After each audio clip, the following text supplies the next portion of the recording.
Once more we find Johnny entering the world of SpongeBob with Battle for Bikini Bottom, Rehydrated. Though far from the only SpongeBob game he now owns, he decided to play it safe this time, just as this game does. Yeah, I guess that's a way of putting it. The fact that this is even a thing is not terribly surprising considering how successful it worked for Crash Bandicoot and Spyro the Dragon. But Battle for Bikini Bottom getting an HD remake was nevertheless welcoming, given my previous review of the original game. While I was a little skeptical at first, licensed video games and all that, I ended up enjoying my time with the game when I looked at it about 5 years ago during the Donators Marathon. Speaking of that, I got folks asking me, when's the next one going to be? The next Donators Marathon? All I can say is next year. I got the rest of this year booked, so sometime next year.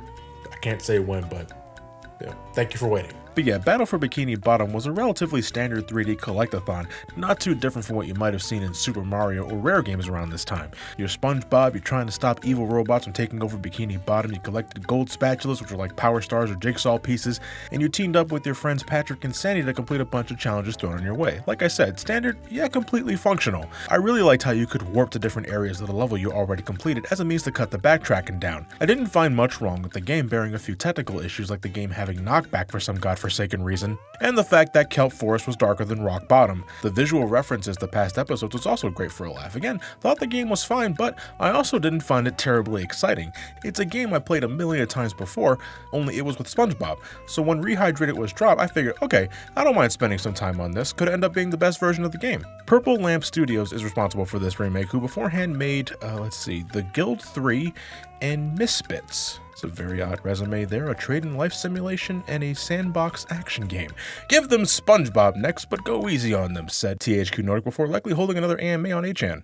Rehydrated is about a one-to-one recreation of the original. Same levels, same characters, same abilities, same plot, same jokes, most of which I didn't find very amusing, but I also feel I'm a little old for the writing, I'm aware of that. Hell, even the audio is the same, so those hoping they got someone who actually sounded like Mr. Krabs and Mermaid Man this time will be pretty disappointed, I'd imagine. Visually, though, everything has gotten a remarkable facelift. Yeah, graphically, don't have much negative things to say. There's a couple of things to point out, but I still think the game collectively looks miles better than it did beforehand. Cutscene animations are more fluid, the in-game animations are bouncier and less rigid. There's also some new idle animations for SpongeBob and the gang. Studios cashing in on that meme culture. Look at those faces. There's even a fish that dabs if you wait long enough. God, the next generation sucks. The levels have gotten a whole bunch of graphical touch-ups. The color palette is so vibrant that at times I felt like I was playing a completely different game. Though I hear the original game was better played on Xbox, that wasn't the version I reviewed back then. It was the PlayStation 2 version. It was the one donated to me. And I recall thinking that a few areas of that game looked washed out because of these dark splotches scattered across the design. Kelp Forest, you couldn't see shit, period. But in Rehydrated, oh my god, I can actually see what I'm doing in here now. It's night and day. The level is still three kinds of awkward, and I'm still not a fan of the whole back and forth with SpongeBob and Patrick, lifting up stone tikis with one character and then going back to SpongeBob to use the bubble missile to open up these gates so you could do the same thing over and over again. But the brighter graphics do soften the blow, so credit where credit is due. They even went and fixed a few things that irked me before, like the SpongeBob power-up. I thought this thing controlled like shit in the original game, but in Rehydrated it's not so silly and spontaneous, and I deeply appreciate the change. Maybe it's just me, but it also felt like the bowling ball wasn't as loose as previously. The slow tippy-toeing forward that you do as you're winding up is still a needless detail that fucks with accuracy, I think. But I don't know, moments that gave me shit in the original game weren't so bad to deal with now. Though I'm also willing to bet that's because I still have some prior knowledge of my past experience. Even with that under my belt, the Murmur sequence with the Rube Goldberg machine, still a pain in the ass, and Mr. Krabs' dream sequence, oh, you can't cheese it anymore with the bubble missile. They gave the robot generators these protective shields so that you have to get up close and personal with it, meaning you have to get up close and personal with the robot hordes. It's manageable, and perhaps it was made less difficult overall, but with this game's inherent knockback issues and the sheer number of robots they throw at you, still not very fun. The game looks better and at points even feels better, but things were clearly not optimized enough. For God's sakes, the amount of graphical pop in when a level loads, when a character dialogue begins, you just see all the layers load up one at a time, and it's not the end of the world, but it was so distracting. I was reminded of Halo 2 on the OG Xbox. I remember that game having similar issues with the cutscenes, was the first thing I thought about. And things are not so bad when you're already in the thick of it, just exploring the level, getting your shiny objects and your dirty socks for Patrick.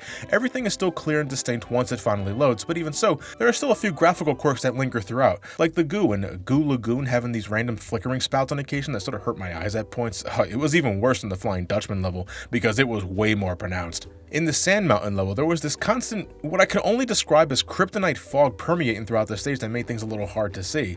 You can still make out where you're going, but it doesn't feel like it was an intentional part of the design. For some reason, SpongeBob's bubble wand popped in randomly while he was talking to folks, and he even grew in size during certain dialogue exchanges. What was that about? And I think the platforms in the Squidward Dream section are also a little scuffed, because at one point, the platforms were so fucking far apart that progression became impossible. Like, straight up impossible. I couldn't make the jumps. I didn't mind dying to reset the challenge since you have infinite lives as before, but that's borderline broken shit that I just don't like to see. The jumping physics are also a little different. Apparently the controls in general were changed from the original game. I haven't gone back to the original since my initial review, and I didn't feel like booting it back up to make some comparisons.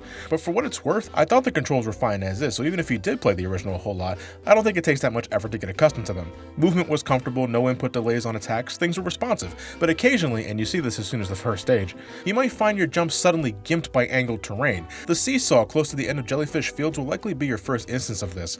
You're trying to jump across the gap, but you don't get off the ground much at all, and this is with a double jump. How is this even an issue? This was super fucking annoying to deal with. I'm glad it ended up not being a common occurrence throughout the whole game, but I was fuming with the number of failed attempts I made here. And look, I'm no game developer, but I feel these are things that could have been easily ironed out before release, and I heard through the grapevine that it was even worse during convention demonstrations, so clearly there was some effort in fixing things up, but it wasn't enough before launch. I also heard that this game might have been potentially rushed so that it can coincide with the release of that new SpongeBob movie, Sponge on the Run. That was slated for a late July release of this year, but then COVID-19 happened and the movie release was canceled, and now it's getting a digital release next year for streaming services, and I can only hope that the folks behind Purple Lamp Studios are not kicking themselves in the shin now, because given a little more time, I'm sure most, if not all, these graphical quirks and issues could have been smoothed out. And it's likely the game will get a patch that'll fix these things up sooner or later, but if you're sort of put off by that now, you might want to hold back on the purchase, especially if it's for the Nintendo Switch. I'm playing the PS4 version for this video. You know, it's got all those little quirks I mentioned beforehand, but I hear the Switch version has it the worst with these issues, not to mention that the default control scheme is backwards, and you need to reconfigure the buttons in the Switch system menu to even fix it. I don't know, man, things were clearly being fumbled around behind the scenes. Besides the updated looks though, there really isn't much to talk about that I haven't already covered in my original review. I mean, other than the things that were fixed or made different. Rehydrated is about 95% of the same experience as before. If you played other 3D collectathon platformers, you have played this in some form or fashion. SpongeBob's attack has this rainbow swirl now. Yeah, just extended the video by about 10 seconds mentioning that shit. Okay, the one major inclusion is the new multiplayer that is almost laughably bare. It's you and a friend against this robotic Squidward that was apparently a scrapped boss in the original game, that's what I read anyway. Now, when a remake brings old ideas to life, I am all for that. The Insane Trilogy brought back Stormy Ascent and gave Crash 3 a whole new level. I love that shit. In this, you can even pick previously unplayable characters like Squidward, Mr. Krabs, Roboplankton, and even Gary. But this, whatever this is supposed to be, is so underwhelming. Multiplayer is just a mook rush. You beat up robots and move on to the next segment and repeat. I don't even know if you fight this robot head on, something tells me you don't, but I couldn't find out because after 30 minutes of this shit, yeah, these sessions can go on for a bit. The player I was partnered with ended up leaving, and you know what? I can't really blame them. This shit got boring very fast. Robo Squidward would have been better suited if it were in the main game, but that's sadly not the case. So yeah, as before, I enjoyed my time with the main game, and experiencing some of the added changes was refreshing. But also as before, I still think this is nothing amazing, polished graphics and all that. But you know, I'm sure to a lot of people, the graphical update is all it needed to be, since I know a lot of folks who have fond memories of the original game. God knows when Crash Bandicoot got the insane treatment, the graphics were the first thing I focused on. I know to SpongeBob fans, this is their insane trilogy. That's only one game. And as someone who's played the original once, I think this is the better version, casually speaking. Can't really speak for the speedrunning community and all that. I don't really consider that sort of thing when I'm reviewing games. I know Battle for Bikini Bottom has a really active speedrunning community that I hear played a part in making this remake possible in the first place, so that's cool to hear. But you know, to me, it's not really a selling point to an average Joe. You know, you approach someone and you say, hey, you hear about the SpongeBob remake? Speedrunners love that game, you know. What does that really mean to them? I don't think much, unless they already played the game a whole bunch of times. I don't think you're missing out on anything by not playing Battle for Bikini Bottom remake or otherwise, but at the same time, totally harmless if you decide to get it. $30 is a little steep if you ask me, especially when compared to other remakes, considering how those were multiple games and this is only one. There's a decent amount to do in the game, and I think the length of the main story is just right. It's about 8 to 9 hours, not too long, not too short. But I'd still say wait for a sale or price drop, and avoid it on the Switch if you can until it gets patched at least. You know, at some point or another, I'll head back to that gaming shelf there and take a look at some of the other SpongeBob games I now own. Since the original Battle for Bikini Bottom video, I've gotten several other games in the franchise as donations in hopes of one day reviewing them, and when that time comes, I think I'll just look at a whole bunch at once. Otherwise, you'll just keep getting these short as fuck videos, and I know you guys don't always like it when I keep things this short. But in this case, besides mentioning the incredibly obvious stuff, what else more can I say?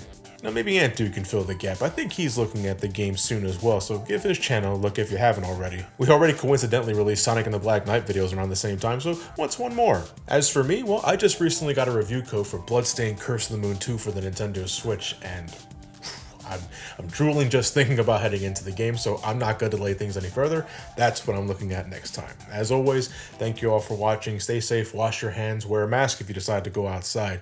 Have yourselves a fantastic night, and take care.